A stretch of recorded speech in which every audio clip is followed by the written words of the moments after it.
দ্বিতীয়বারের মতো চাঁপাইনবাবগঞ্জের শিবগঞ্জ উপজেলাকে বাল্যবিবাহ মুক্ত উপজেলা ঘোষণা করা হয়েছে।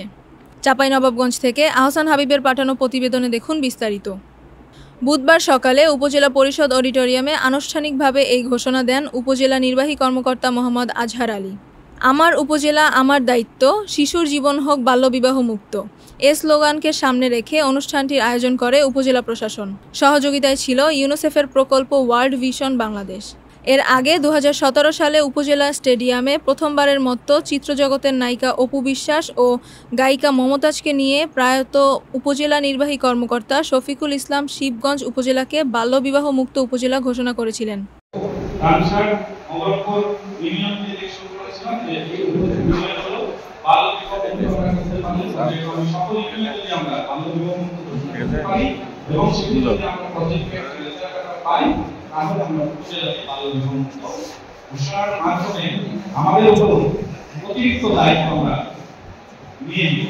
তবে স্থানীয়দের অভিযোগ, ঘোষণার পর উল্টো বেড়েছিল বাল্যবিবাহ। তাদের অভিযোগ, ঘোষণা মানেই যে বাল্যবিবাহ বন্ধ হয়ে গেছে তা নয়, এখনও রাতের অন্ধকারে বিয়ে হয়। আইন না মানলে আর মানুষ সচেতন না হলে কোনো পরিবর্তন আসবে না। ওয়ার্ল্ড ভিশন বাংলাদেশ একটা শিশুর জীবনমান পরিবর্তনের জন্য কাজ করে।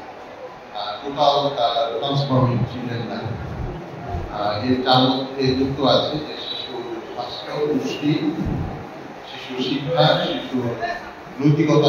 বাল্যবিবাহ শিকড় কাটা সম্ভব।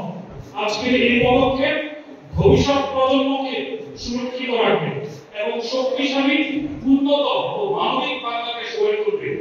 এ বিষয়ে ইউএনও মোহাম্মদ আজহার আলী বলেন, সরকারের নির্দেশ অনুযায়ী এবারও শিবগঞ্জ উপজেলাকে বাল্যবিবাহ মুক্ত ঘোষণা করা হয়েছে।